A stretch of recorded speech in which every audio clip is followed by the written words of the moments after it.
Out of the gate, it's ouch, my tooth hurts, and I should see a dentist. And here comes it's okay, it'll pass, followed by everything's fine. But ouch, my tooth hurts won't go away without a fight. And at the finish line, it's a cavity. Some things you leave to chance. Your teeth aren't one of them. That's why Crest Proactive Defense toothpaste shields and defends against potential issues to future-proof your whole mouth. Crest. Healthy, beautiful smiles for life. Identifying. Let's go. You're about to experience action like you've never heard it before. Action sports, celebrities, badasses, and massive interviews. All coming to you from the Polaris Razor Studio. This is Jim Beaver's Project Action, exclusively on Podcast One. Welcome to this week's Project Action on Podcast One.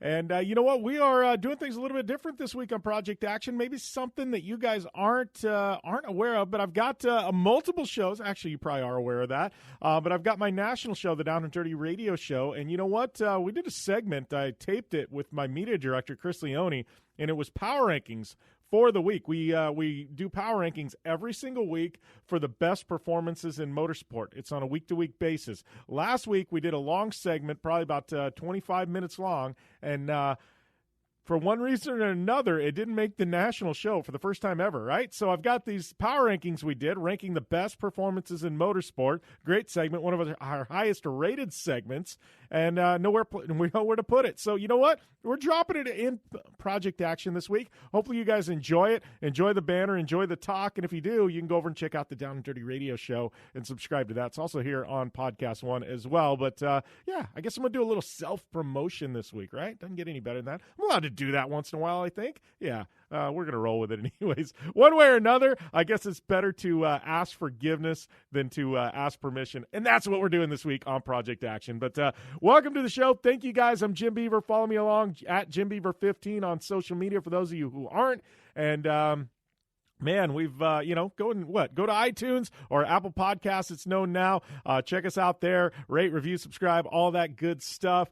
And, I guess we need to get into these power rankings. You'll hear me refer to them as the Down and Dirty Radio Show. It's only because it was timed out for a national segment that we ended up not doing. So if you hear that, hear those terms in there, that's what's going on. But before we get to that, I'm going to run through a couple of our amazing partners here, and then we'll get right into those power rankings. But, do you own or rent your home? Well, sure you do. And I bet it can be hard work. You know what's easy? Bundling policies with Geico. Geico makes it easy to bundle your homeowners or rentals insurance along with your auto policy. It's a good thing, too, because you already have so much to do around your home. Go to geico.com, get a quote, see how much you could save. It's Geico easy. Visit geico.com today. That's geico.com. And you know what? Super Bowl is locked in. It is locked in. 49ers, Chiefs, it is going down. We've been having some fun all season long in the NFL with the hashtag Sportsnet Challenge. I think I ranked right up there with some of the top hosts in my picks each week. Well, right now I got to pick somebody for the Super Bowl, and, man, this is a tough one because we are going to have a shootout with the 49ers and the Chiefs. And you know what? You need to go and visit our good friends and exclusive partner Podcast One, Bet Online. Take advantages of the best bonuses in the business. Sign up for a free account. Make sure and use the promo code Podcast One. Get a 50% sign-up bonus.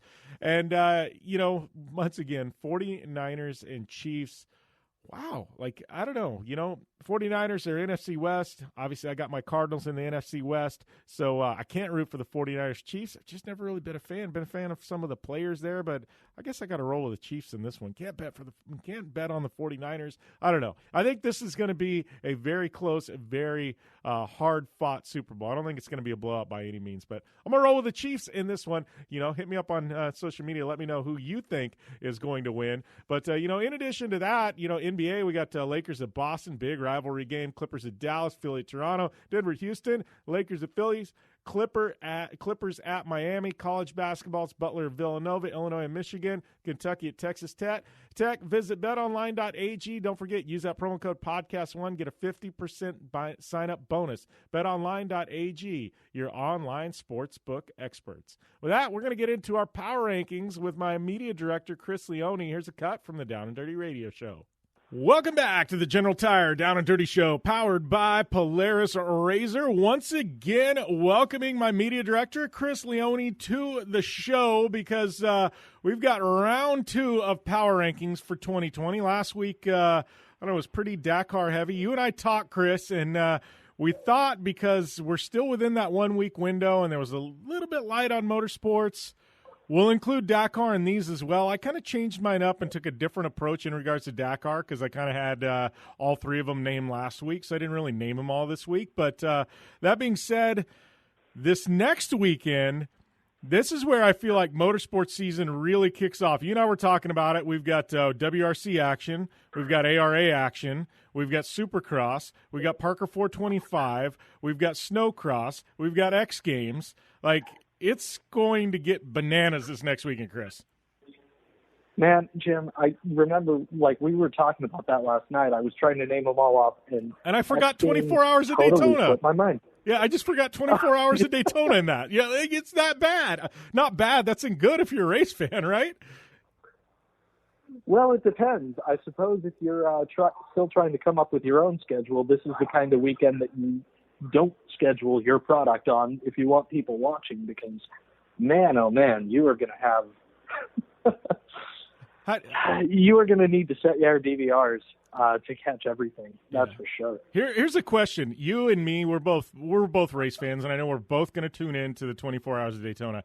How do you consume the 24 Hours of Daytona? Are you one of those diehards that pretty much like gets bed sores from sitting on your couch watching all 24 hours of it? Or do you are you like me, like you go in, you always watch like the first hour or two, and then you watch the last hour or two, and then you kind of just chime in throughout the 24 hours just to kind of keep tabs on everything? Or are you like a diehard where you're going to watch this damn thing wire to wire? No, Jim, I'm kind of a passive consumer of most endurance races when I watch them, where they're on in the background, but I'm usually doing something else or maybe even watching something else. That's the beauty of multiple devices, right?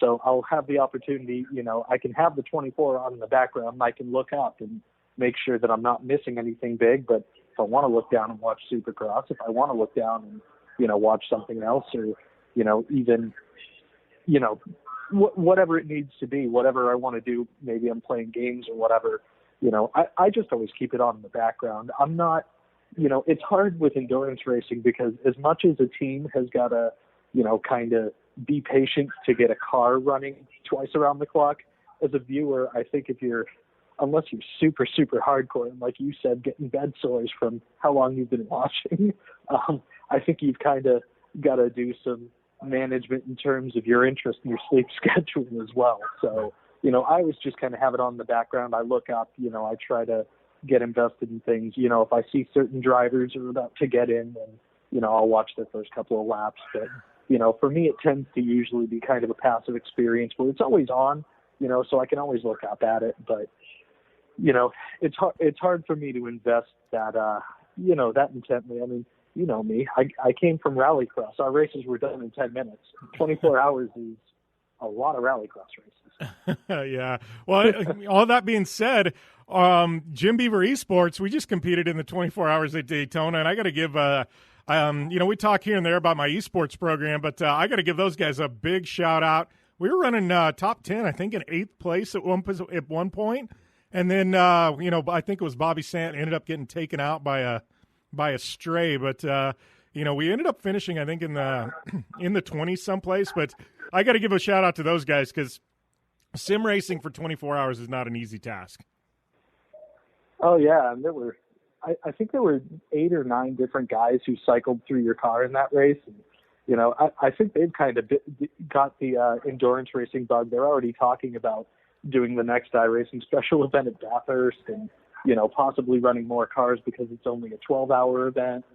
And, they've kind of got that bug. I mean, I know the teams obviously obviously it's a part of the eNASCAR iRacing World Championship, and, it does so much in short course racing and in rallycross racing and, a lot of stuff in dirt ovals. But those guys have really bitten the road course bug, and, they want to get better at it, and they want to start moving up the ranks. So, it was cool to see. It was cool to see how many people turned up. There were nearly 6,300 drivers that did the 24 Hours of Daytona this year, and they turned combined over 1 million laps, which is a really, really impressive number. That's nuts. That's a whole lot of it's a whole lot of laps around that track. But all that being said, Chris, we do have to get to our power rankings for this week. I know this next one's going to be a big one. I'm kind of interested to see what you came up with. I think some of mine are going to surprise you this week. But as we get into things, who did you have at number 5, week number 2 of 2020, your power rankings, Chris? Well, Jim, for number 5, somebody who I just feel so bad for, but I couldn't leave him off the list. Jet Lawrence. I mean, what can you say about his performance in the 250 race, in Anaheim? So close to victory. And, I know that Dylan Ferrandis didn't make any friends within the Honda camp last week between what happened with Christian Craig and also, getting by Lawrence. But, just such a heartbreaking finish to that race for Lawrence, because you knew he was doing all that he could just to try and hang on. But then he kind of had that endo, and I believe he broke his collarbone. And now, who knows when he's going to be back in a race situation again. So, it's what did they say in the past in the old wide World of Sports broadcast? The thrill of victory, the agony of defeat. Jet Lawrence basically lived both of those things within the span of half a lap. And, I feel really bad for him. And I know that a spot on my power rankings list isn't exactly much of a consolation prize, but, that effort deserves to be acknowledged. And so he's my number 5. Well, yeah, I can tell you it was a great effort. He definitely isn't on my list this week, but I completely understand why you did. But I do. This is going to be a weird one, and I can almost guarantee you this one didn't make your list. But at number 5, I actually am going to Hollywood, and I'm going to go to Ford versus Ferrari. And yes, I know the movie came out last year, but the Academy Award nominees have been announced, and Ford versus Ferrari is the very first ever automotive movie to get nominated for the highest award in Hollywood, the award for Best Picture. So sports movies, it's a rarity. They even get nominated, but an automotive movie, absolutely never. It tells you how good that movie is.